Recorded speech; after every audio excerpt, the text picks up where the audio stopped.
Miscellaneous के examples का हमारा लास्ट एग्जांपल है, ठीक है। ओल्ड बुक का एग्जांपल नंबर 13, न्यू बुक में आपका एग्जांपल नंबर 4 है। और क्वेश्चन ये है कि आपको इंटीग्रेट करना है y equals to cos x को, y equals to cos x को 0 to 2 पाई। कहां से इंटीग्रेट करना स्टार्ट करना है? 0 से। कहां तक इंटीग्रेट करना है? 2 पाई तक, which means we need the graph of cos x. बात है नहीं, we need the graph of cos x. 0 से पाई बाय 2 के बीच में कॉस एक्स का ग्राफ, सॉरी 2 पाई के बीच में कॉस एक्स का graph. This is y axis, this is x axis. y equals to cos x क्योंकि एक ट्रिग्नोमेट्रिक फंक्शन है, और ट्रिग्नोमेट्रिक फंक्शन में जो इनपुट होते हैं वो एंगल्स होते हैं, जो कि मैं x एक्सिस पे प्लॉट करने वाला हूं। तो x एक्सिस पे क्या प्लॉट होंगे? एंगल्स प्लॉट होंगे। कहां से कहां तक इंटीग्रेट करना है? 0 से 2 पाई। सबसे पहला एंगल 0, उसके बाद पाई बाय 2, उसके बाद पाई, उसके बाद 3 पाई बाय 2, लास्ट में 2 पाई। थोड़ा सा इसको आगे एक्सटेंड कर देते हैं, ये 2 पाई हो गया। कॉस की जो वैल्यू होती है वो एक्स एक्सिस पे, देखो एक्स एक्सिस पे साइन क्या होता है? 0। तो कॉस 0 नहीं होगा, या 1 होगा या -1 होगा। अगर बीच में ओरिजिन है, राइट साइड में पॉजिटिव नंबर नेगेटिव, तो कॉस की वैल्यू 1, इधर कॉस की वैल्यू -1। y एक्सिस पे, x एक्सिस पे कौन 0 था, तो y एक्सिस पे कौन 0 होगा? कॉस। ठीक है, तो इसका मतलब अब एक एक करके वैल्यू की बात करते हैं। कॉस 0, कॉस 0 कौन सी एक्सिस पे है? 0, x एक्सिस पे, ओरिजिन से इस तरफ 0 0 0 कौन सी एक्सिस पे है? 0 कौन सी एक्सिस पे है? x एक्सिस पे, इस तरफ cos 0 1 हो गई वैल्यू, cos 0 की वैल्यू 1। इसका मतलब अच्छा, cos का मैक्सिमम आउटपुट कहां तक जाता है? 1 तक, और मिनिमम -1 तक। cos की रेंज क्या होती है? -1 to 1। ठीक है, तो cos 0 हो गया 1, मतलब 0 इनपुट पे आउटपुट 1।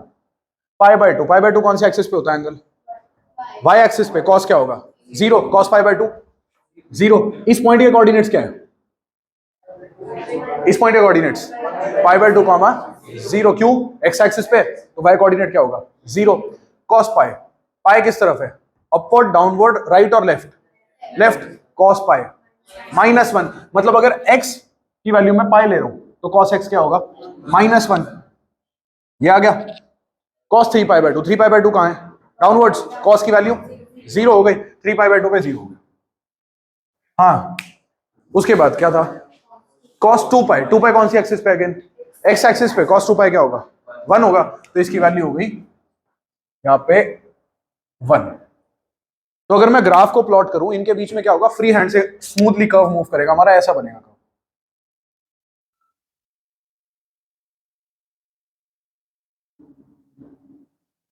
ये है हमारा ग्राफ, किसका? cos x का। कहां से कहां तक? 0 से 2 पाई के बीच में। हमें इसी के बीच में इंटीग्रेट करना है, तो यहां पे रुक जाना है।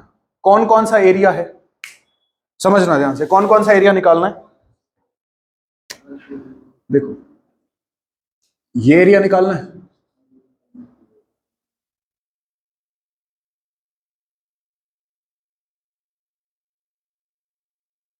ये एरिया निकालना है, और ये एरिया निकालना है। हमारे पास दो ऑप्शन है इस क्वेश्चन को करने के। फर्स्ट ऑप्शन ये है, मेरी बात ध्यान से समझेंगे, किसके रिस्पेक्ट में इंटीग्रेट करोगे आप? x के रिस्पेक्ट में, y के रिस्पेक्ट में। cos x में इनपुट क्या है? x, तो इंटीग्रेट किसके रिस्पेक्ट में करोगे? x के रिस्पेक्ट में। तो इंटीग्रेट होगा कौन? y इंटीग्रेट होगा। इसका मतलब जिस जिस क्वाड्रेंट में हमारा y नेगेटिव है, ग्राफ में जिस जिस क्वाड्रेंट में y नेगेटिव है, अगर उसमें इंटीग्रेट करना चाहते हो, क्या यूज करना पड़ेगा? मॉड्यूलस। तो अब समझ लो ग्राफ को देख के कि आपका ग्राफ कहां कहां पे थर्ड या फोर्थ में जा रहा है, क्योंकि थर्ड, और ज्यादा तेज बोल रहा हूं क्या? थर्ड और फोर्थ क्वाड्रेंट में y नेगेटिव होता है। तो कौन कौन से पोर्शन में, एंगल्स के बीच में आपका ग्राफ थर्ड या फोर्थ में से किसी में जा रहा है? पाई बाय 2 से 3 पाई बाय 2 के बीच में। अब मैंने आपको कल पढ़ाया था, एरिया अंडर द कर्व का ये मतलब नहीं होता कि कर्व के नीचे का ही एरिया होगा, ठीक है ना। अगर मैं, सुनो ध्यान से, अगर ये x एक्सिस है, देखो अगर ये y एक्सिस है, x एक्सिस है, और मैं कोई भी कर्व एक ऐसा बनाता हूं, ये कोई कर्व है।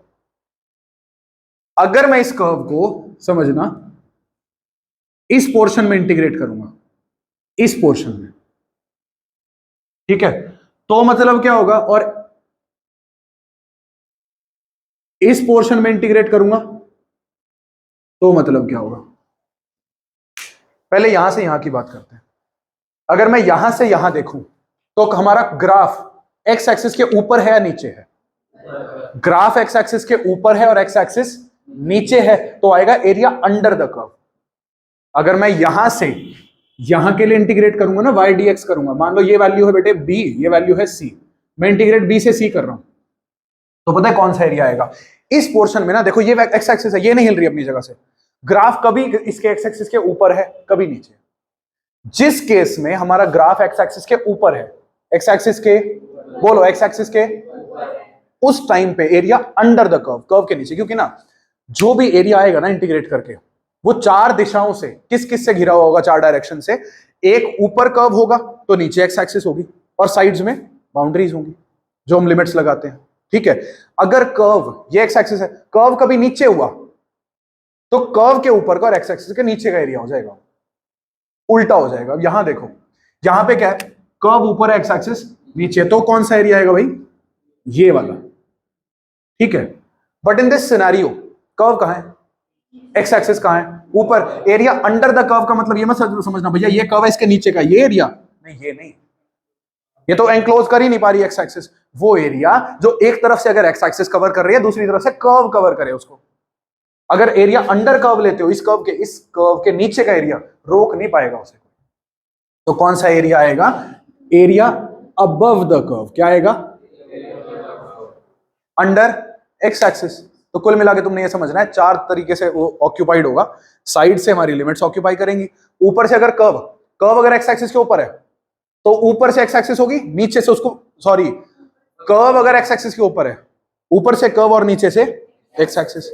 कर्व अगर एक्स एक्सिस के नीचे है, ऊपर से नीचे से कर्व। जब ये एरिया निकालोगे ना, मान लो मैंने कहा ये नंबर ए है, तुम करोगे अगर integrate a to b y d x, तो ये एरिया नेगेटिव आएगा। तो इस एरिया के फाइनल वैल्यू में मॉड्यूलस यूज करना पड़ेगा। ये सब मैंने कल पढ़ाया था, ध्यान से समझना। ये तुम्हें दिख रहा होगा, ग्राफ 3 पार्ट्स में टूटा हुआ है। मैंने क्या बोला? जहां पे किसके रिस्पेक्ट में इंटीग्रेट करने वाले हो? एक्स के रिस्पेक्ट में। जहां तुम्हारा कर्व एक्स एक्सिस के नीचे गया वहां मॉड्यूलस यूज होगा। जितनी देर के लिए वो एक्स एक्सिस से ऊपर है मॉड्यूलस यूज नहीं होगा। तो जीरो से चलना स्टार्ट करते हैं। जीरो से हम चलते रहेंगे कहां तक? हमारा जो ग्राफ है एक्स एक्सिस के ऊपर है, π/2। इसका मतलब जब आप 0 से π/2 तक इसको इंटीग्रेट करोगे वाई डी एक्स को, तो मॉड्यूलस नहीं आएगा। फिर आप कैसे करोगे? आगे समझो। अब ये ग्राफ किस में गया? एक्स एक्सिस के नीचे गया। जिसके रिस्पेक्ट में कर रहे हैं ग्राफ उसके नीचे गया। सीधी सी बात है, आप करो इंटीग्रेट, कोई प्रॉब्लम नहीं है। लोअर लिमिट, एक minute, lower limit π/2, upper limit 3π/2, sorry, ठीक है। वाई डी एक्स, क्योंकि यहां पे हमारा जो ग्राफ है वो कहां गया हुआ है? फोर्थ क्वाड्रेंट में, एक्स एक्सिस के नीचे गया हुआ है। क्योंकि ये ग्राफ एक्स एक्सिस के नीचे, इसका मतलब है वाई की सारी वैल्यू, यहां से देख लो, इन सभी पॉइंट्स पे y की जो वैल्यू है, जो y कोऑर्डिनेट है, वो कैसा होगा? नेगेटिव। इंटीग्रेट करके नेगेटिव आएगा। But area can not be a negative quantity, इसीलिए मैं क्या करूंगा? इस एरिया को निकाल के इस पे क्या लगा दूंगा? मॉड्यूलस लगा दूंगा, प्लस। अब क्या गया? फिर से ग्राफ किसके ऊपर उठ गया? एक्स एक्सिस के ऊपर उठ गया। इसका मतलब यहां पे कर्व ऊपर है, एक्स एक्सिस नीचे है, मॉड्यूलस की नीड नहीं है। क्या होगा भाई? 3π/2 से 2π, सिंपली वाई डी एक्स। इतना करना है आपने, आपका रिक्वायर्ड एरिया आ जाएगा। अच्छा, इसको करने का एक और भी तरीका है, या तो ये कर सकते हो, एक बार ऐसे सॉल्व कर लेते हैं, ठीक है, पहले, फिर बताऊंगा दूसरा मेथड। तो 0 से π/2 किसको इंटीग्रेट करना है? y की वैल्यू क्या है? cos x dx। Again π/2 to 3π/2, modulus किसको इंटीग्रेट करना है? cos x dx, modulus close, plus 3π/2 to 2π cos x dx। What is the integral of cos x? sin x। तो यहां पे क्या आएगा? sin π/2 minus sin 0। sin π/2 क्या होता है? sin 0 0। यहां क्या आएगा फिर? प्लस, सुनना ध्यान से, साइन 3π/2 माइनस साइन π/2। अभी बताता हूं, साइन 3π/2 -1 माइनस साइन π/2, साइन π/2 -1 होता है, माइनस, देखो ना यार ये बनेगा, सुनो, sine 3π/2 minus sine π/2, sine 3π/2 minus sine π/2 1, -2 आ गया, एरिया नेगेटिव नहीं आ सकता, इसलिए मॉडल। मैं गारंटी दे रहा हूं इस बात की, जहां तुम्हारा कर्व एक्स के रिस्पेक्ट में कर रहे हो, जहां ग्राफ एक्स एक्सिस के नीचे है, एरिया नेगेटिव देगा, वो नहीं हो सकता तो मॉड्यूलस लगाना पड़ेगा। तो ये 2 आ गया, ये 1 आ गया, इसको इंटीग्रेट करो, चलो, साइन 2π 0 साइन 3π/2 -1 0 माइनस -1 +1, एरिया कितना आ गया, 1 + 2 + 1 4 स्क्वायर यूनिट्स। इसको करने का एक और तरीका भी है, कर लोगे ना आगे इंटीग्रेट, इसको करने का बस ये मॉड्यूलस लगाए रखना, इसको एंड तक सॉल्व करते करते मॉड्यूलस लगा के रखो, जब तुम्हें दिखे कि आंसर सॉल्व करके -2 आ गया, मॉड्यूलस लगा हुआ है, नेक्स्ट स्टेप पे मॉड्यूलस हटा देना, माइनस हटा देना, मैं नहीं करा रहा। इसको करने का एक और तरीका भी है, इफ यू कैन ऑब्जर्व, ये ग्राफ सिमेट्रिकल है। सिमेट्रिकल कैसे? अगर तुम इसको इमेजिन कर पाओ ना, this is broken into four similar regions, 1 2 3 और यस और नो। देखो, अगर मैं, समझना बात को ध्यान से, इसको इसको इसको उठा के यहां लगा दूं, इसको पूरे को उठा के इसके नीचे लगा दूं, कुछ कुछ ऐसा ऑक्यूपाई नहीं हो जाएगा?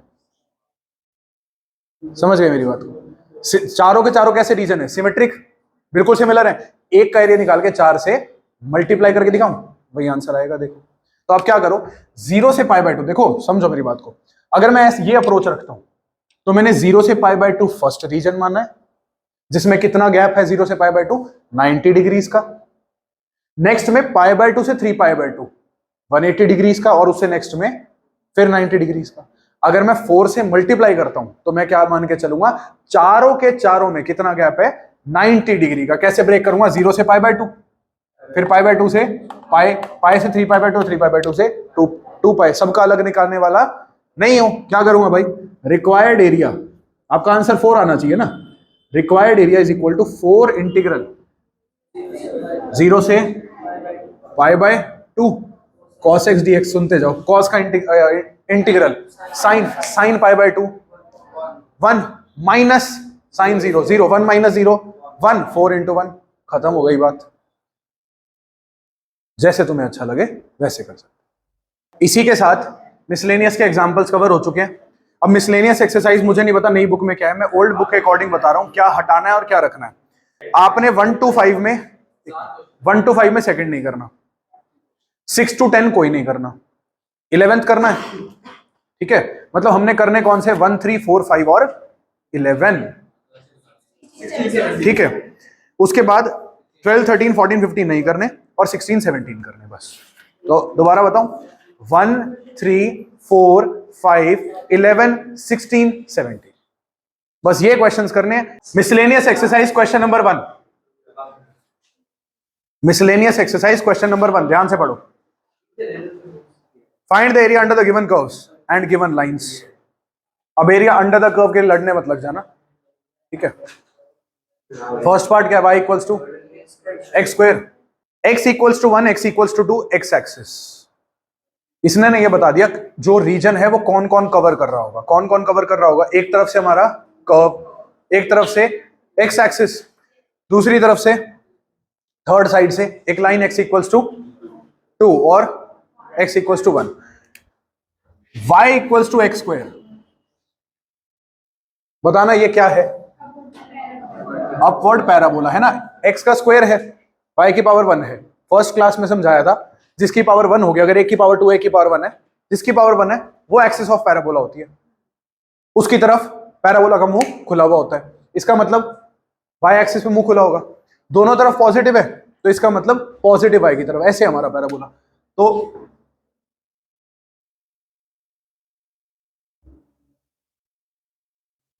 ऐसा होगा हमारा पैराबोला, ठीक है। धन्यवाद। कहां से कहां तक, 1 से लेके 2 तक, कहीं भी अज्यूम कर लो, मान लो ये 1 है और ये 2 है, तो ये लाइन कौन सी हो गई? ये लाइन x इक्वल्स टू 1, बातें नहीं पीछे। और ये लाइन कौन सी हो गई? x equals to 2। अब बताना कर्व कहां है, x एक्सिस के ऊपर या नीचे? ऊपर, तो एरिया कर्व के नीचे वाला आएगा। आ जाएगा। किसके रिस्पेक्ट में इंटीग्रेट करोगे? x के रिस्पेक्ट में, तो किसको इंटीग्रेट करोगे? y को। y की वैल्यू क्या है? x स्क्वायर, तो integral of x square dx, x square का इंटीग्रल x क्यूब बाय 3, 1/3 बाहर, x क्यूब में क्या डालेंगे पहले वैल्यू 2, और फिर 2 का क्यूब, 1 का क्यूब, 8 - 1 इंटू 1/3, 7/3, आंसर आ गया।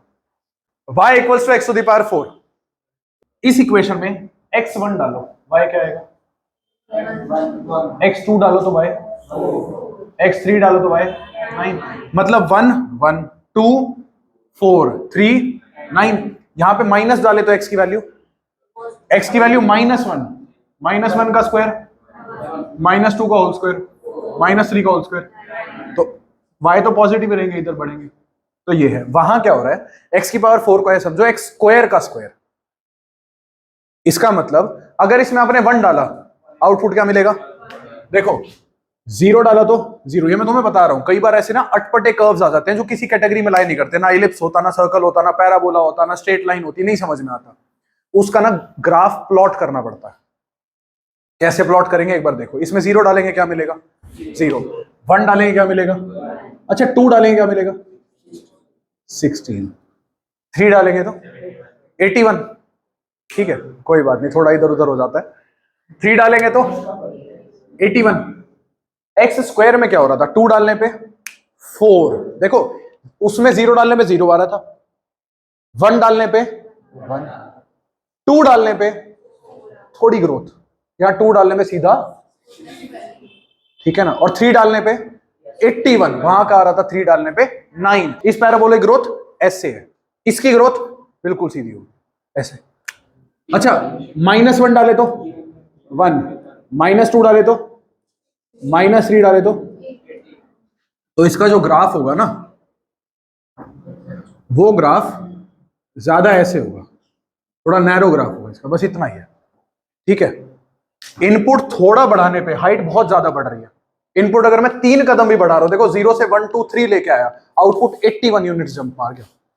तो क्या करोगे? सिंपल है, देखो रफ स्केच नहीं भी बना पा रहे तो ऐसे प्लॉट करके देख लो, नहीं समझ में आ रहा ना कौन सा है, प्लॉट करके देख लो। 1 1 2 16 रफ में, ये नहीं है कि एग्जैक्ट बताना है 2 16 कहां। उसके बाद क्या करेंगे? लिमिट डाल देंगे, y is equal y dx करेंगे। y की वैल्यू क्या है? x की पावर 4, तो इंटीग्रेट करना है x to the power 4 dx। कहां से कहां तक? 5, अपने आप कर लेना। Question number 3, find the area bounded by these y equals to 4x square. ठीक है, x equals to 0, y equals to 1, y equals to 4, ये 3 लाइंस गिवन है और आपको ये गिवन है। y x इक्वल्स टू 0 क्या है? x equals to 0, x equals to 0 y axis की इक्वेशन होती है, और y equals to 0 x axis की इक्वेशन होती है। तो ये कौन सी लाइन है? y axis. ये किसके लिमिट्स हैं? x की, y की? y की। तो क्या होगा? x dy। क्या होगा? x dy। ठीक है ना, करो। हाँ भाई चलो इधर ध्यान दो। थर्ड क्वेश्चन में y इक्वल्स टू, जिसको प्रॉब्लम आ रही है, y equals to 4x square क्या है? y equals to 4x square क्या है? एक पैराबोला है। पैराबोला कैसे पता चला? x स्क्वायर है और y है। सबसे पहले देखो, अभी ये पैराबोला स्टैंडर्ड इक्वेशन नहीं है। पैराबोला की 4 स्टैंडर्ड इक्वेशन होती हैं, जिनमें x square is equal to 4ay या x square is equal to -4ay, मतलब x square should be alone, बाकी 2 y स्क्वायर वाली होती है। x स्क्वायर अकेला होना चाहिए, यहाँ x स्क्वायर अकेला नहीं है। तो 4 से दोनों साइड्स को डिवाइड कर देंगे, 1/4y equals to x square. This is upward parabola,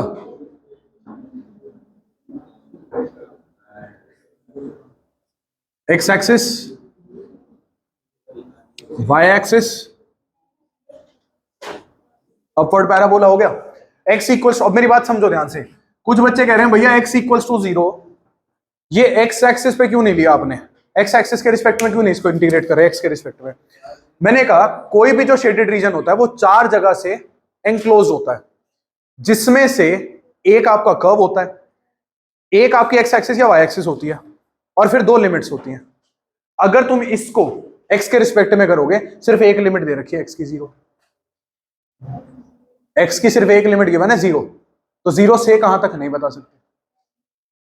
लेकिन अगर इसको y के रिस्पेक्ट में करोगे, ये y की स्टार्टिंग होगी एंडिंग होगी, फिर इसका क्या significance? x equal to 0, confuse करने के लिए नहीं, कंफ्यूज नहीं, x equal to 0 y axis की इक्वेशन होती है। इसका मतलब y एक्सिस की 2 लिमिट दे दी, y एक्सिस दे दी, और ये कर्व दे दिया। ठीक है, ऐसा है। अब ये कर्व है, y की वैल्यू कहां से स्टार्ट हो रही है? 1 से कहां तक जा रही है? 2 3 4 तक। ये 4 हो गया, ये 1 हो गया, और ये कौन सी एक्सिस है? y axis. तो y इज इक्वल टू 1 कैसी लाइन होगी? हॉरिजॉन्टल। ये हो गई आपकी एक horizontal line y equals to 1, ये हो गई आपकी एक और horizontal line y equals to 4। ये कर्व है आपका, ठीक है। लेकिन अगर देखो सिर्फ इतना गिवन होता ना, ये x इक्वल्स टू 0 ना गिवन होता, तो कौन सा एरिया होता? ये पूरा, ये पूरा। उसने बोल दिया x इक्वल्स टू 0, इसका मतलब एक तरफ से y एक्सिस उसको रोकेगी। तो एक तरफ से कर्व, 2 तरफ से लिमिट्स, एक तरफ से y एक्सिस, ये एरिया निकालना है। तो किसके रिस्पेक्ट में इंटीग्रेट करोगे? y के रिस्पेक्ट में। y के रिस्पेक्ट में इंटीग्रेट करने का मतलब है x dy, लिमिट्स किसकी होंगी? 1 और 4 y की। इसका मतलब ओरिजिन से y एक्सिस के अलॉन्ग चलोगे, शेडेड रीजन स्टार्ट कहां से होगा? 1 से, एंड कहां होगा? 4 पे। कौन सा एरिया आएगा? तुम इधर से अपना पर्सपेक्टिव इधर से रखोगे, किस कर्व के नीचे वाला एरिया? ये वाला, जो एक तरफ से y एक्सिस ने रोक लिया। ये करना है बस। अब यहां से x की वैल्यू निकाल लो। x की वैल्यू क्या आएगी? x की वैल्यू, ये कौन से क्वाड्रेंट में निकाल रहे हैं? फर्स्ट में। फर्स्ट में x क्या होगा? पॉजिटिव। देखो जब स्क्वायर उधर जाके स्क्वायर रूट आएगा, प्लस माइनस आएगा।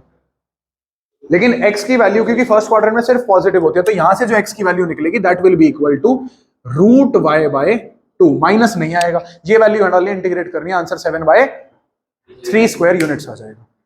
क्वेश्चन नंबर 5 आप अपने आप करोगे। क्वेश्चन नंबर 4, 11 और 17, तीनों क्वेश्चंस में मॉड्यूलस इन्वॉल्व है। इनका मैं एक ही साथ तुम्हें कॉन्सेप्ट बता दूंगा कल की क्लास में, ठीक है। अभी मैं एक 16th क्वेश्चन और करा के तुम्हें और फिर घर भेज दूंगा। 16th क्वेश्चन क्या है?